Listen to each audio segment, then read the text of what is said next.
guys, it's Mrs. Forer here. We have so many new books in the library. I wanted to show some of them to you over the next few weeks.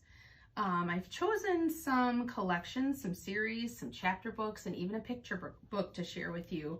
And I think you'll find that these are very interesting. These are all brand new. They're on the new book cart, but you wouldn't see them because you're not coming into the library right now. So I want to bring them to you.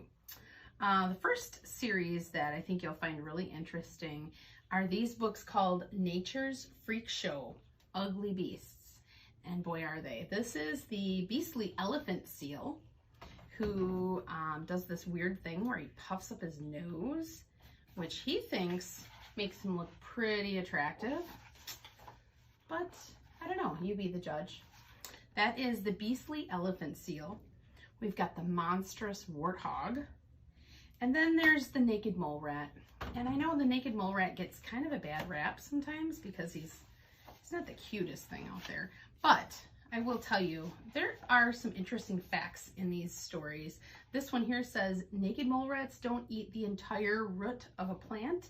They leave part of it behind so the plant stays alive and can supply meals down the road. Pretty genius. They also have these big teeth, and those teeth can move independently of each other like chopsticks. Anyway, those are called Nature's Freak Show, Ugly Beasts on our new cart. Another new set that I think that you guys will really enjoy are called Freaky Fish. This is the whole set. This is electric eels. We have frogfish. This is fang-tooth fish. We all love the fang-tooth guy. We've seen so many pictures of him. This one I thought was really interesting, leafy sea dragons. And when you see pictures, the pictures in the book are really, really good. It looks like an actual leaf just floating through the ocean. Super cool. And you can see a lot of interesting facts, where they're found, what they eat, how long they grow, that kind of a thing. A freaky fact here is leafy sea dragons can grow up to 14 inches long. Their tail makes up about half their length. So that's another one. We have seahorses, and then we have pufferfish. I marked a spot here that I wanted to share with you because I did not know a couple of things about the pufferfish. First of all, I wanted to show you this picture. It's a really cool picture of the pufferfish. And they are handled, when a fisherman handles them, they have to use special gloves because this is a picture of what the pufferfish looks like before he's puffed out and after. And those are really sharp, pointy spikes there, so they have to be very careful. But one interesting fact about the pufferfish, I don't know if you can see that, but those are its teeth. And it reminds me of a beaver, because this freaky fact says, pufferfish teeth keep growing their whole life. Eating hard things wears their teeth down, and if their teeth get too long, they can't close their mouth to eat. So that is similar to a beaver, but these are this whole set again is called Freaky Fish. If you are searching for these books in Destiny and you type in Freaky Fish, they will show up. You can search by series, but you can also just put in whichever fish you want to read about. All right, let's see what else we have here. Oh, these are fun. Now, when I first grabbed these books, I thought, oh, these will be great for our younger readers.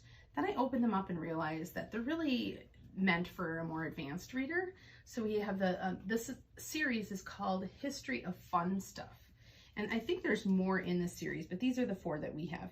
The History of Comics, the High Score and Lowdown on Video Games. Again, History of Video Games. This one is cool because I'm a big fan of the Harlem Globetrotters. And we didn't have too many books on them in our library. So this is called The Superstar Story of the Harlem Globetrotters. And finally, we have The Sweet Story of Hot Chocolate. So if you look inside, some of them are a little more wordy than others. This one's not too wordy, but big colorful pages. And I mean, who would not want to know the origin of hot chocolate? Maybe not yet, but soon we'll be drinking hot chocolate.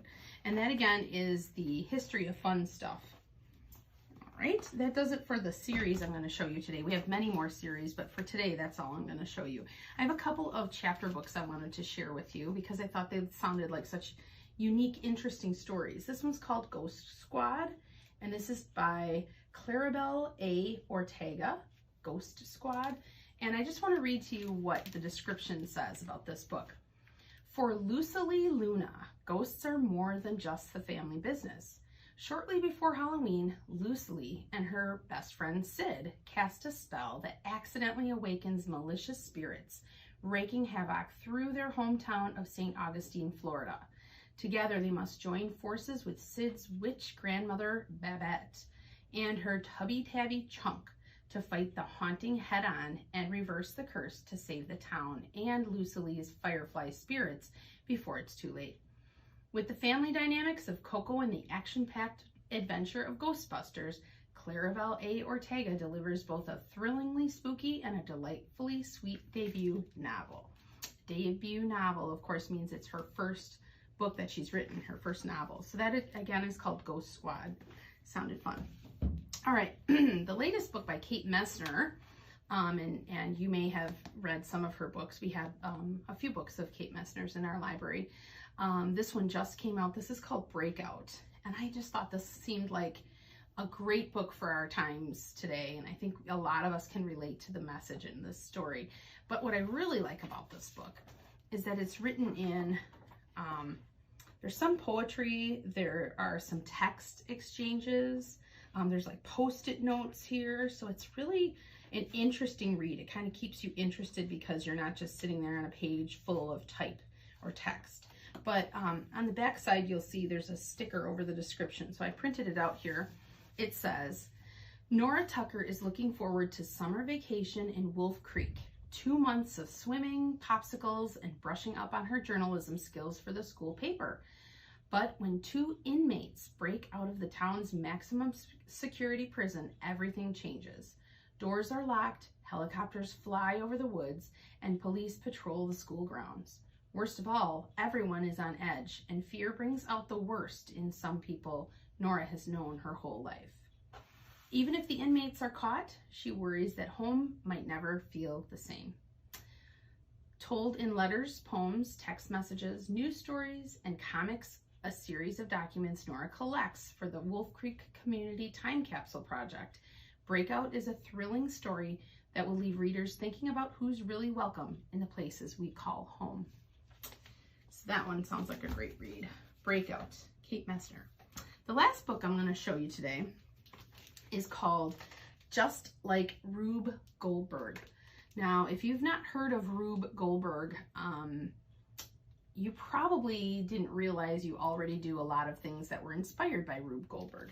If you like to make things, if you like to craft, if you like to create fun mazes and puzzles and things like that, you might have a little inspiration from Rube Goldberg. In fact, I know there's a line of toys and things out there now that have his name on it. Rube Goldberg was a man who started out trying to figure out what it was in life that he wanted to do.